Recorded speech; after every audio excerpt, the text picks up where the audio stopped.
De son propre aveu, il aurait été prêt à défendre Adolf Hitler. Jacques Vergès-Embrun, provocateur, l'avocat le plus redouté et controversé de sa génération. Le défenseur des personnalités condamnées par l'histoire comme le criminel de guerre nazi Klaus Barbie, le révolutionnaire Carlos, le dictateur yougoslave Slobodan Milosevic, mais également l'ancien président ivoirien Laurent Gbagbo, l'activiste libanais Georges Ibrahim Abdallah ou le chef des Khmers rouges, Pol Pot. Au fil des procès, il se taille une réputation d'avocat du diable, mais l'homme est extrêmement brillant, un salaud lumineux comme il se qualifie lui-même, un franc-parler légendaire.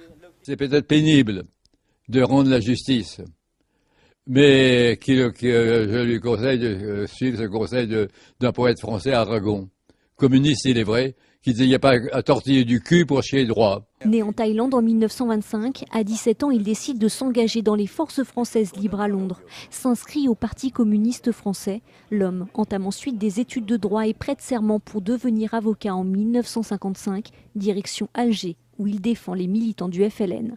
Mais bien vite, la ville blanche devient trop petite pour ses ambitions. Arrive alors la cause palestinienne.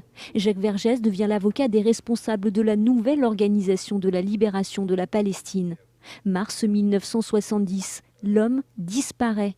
Pendant 9 ans, personne ne sait où il se trouve. Jamais il ne le dira, entretenant le mystère, se bornant à déclarer qu'il était en vacances à l'est de la France.